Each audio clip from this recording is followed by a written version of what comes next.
এগুলা ভাল লাগবো না, হাসাইলে আর নাটক করলাম না করে ভালো লাগবে। কথা ঠিক কি ঠিক না?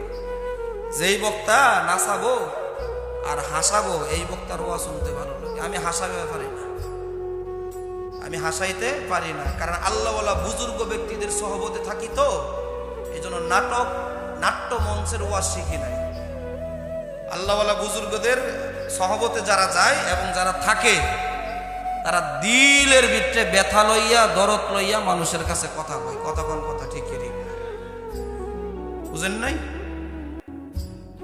সাধারণ মানুষ লঙ্গি পইরে সারা বাংলাদেশ ঘুরি, সারা বাংলাদেশ কি পরে ঘুরি?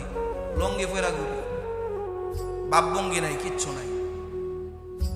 দরদ নিয়ে কথা বলতেছি। আল্লাহওয়ালা বাংলাদেশের শুধু নয়, পৃথিবীর বুকে যারা হক্কানি রব্বানি বুজুর্গানে দিন, যারা সহি তরিকার উপর আছে, এদের সহবত অর্জন করার চেষ্টা করি ইনশাআল্লাহ। এদের দরবারে যাই, এদের কাছ থেকে কথা শুনি, এদের কাছ থেকে কিছু পাওয়ার নেই। এগুলাই আবার মানুষদের কাছে একটু আলোচনা করি, যাতে মানুষের দিলের ভিতরে আল্লাহ তাআলার মুহাব্বত, নবীর মুহাব্বত, ভালোবাসা পয়দা হয়। মানুষ যেন নামাজের দিকে আগ্রহ আর উদ্দীপনা সৃষ্টি হয়। কথা ঠিক কি ঠিক?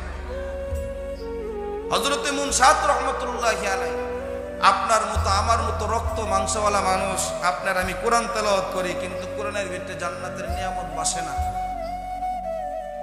আল্লামা সিরাজউদ্দিন রহমতুল্লাহি আলাইহি তার কিতাবের ভিতরে ঘটনা লেখছে, কিতাব থেকে ঘটনা শুনে দিতেছে আপনাদেরকে।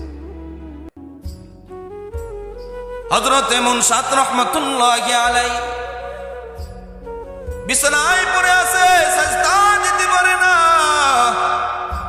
হযরতে মুনশাত রহমতুল্লাহি আলাইহি মালিকের দরবারে হাত বাড়ায় দিছে, চোখের পানি ছেড়ে দিছে। জোর করিয়া হযরতে মুনশাত রহমতুল্লাহি আলাইহি চোখের পানি ছেড়ে আল্লাহকে ডাক দিছে, রে মালিক,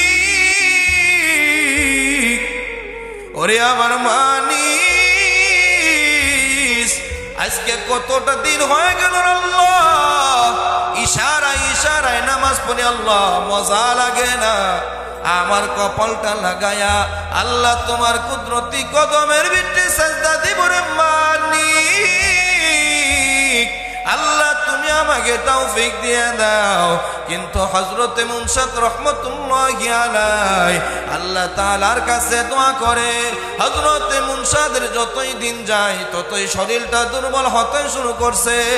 একটা পর্যায়ে হযরতে মুনশাত রহমতুল্লাহি আলাইহি ইশারার মাধ্যমে নামাজ পড়তে পারে না, মাঝে জ্ঞান ফিরে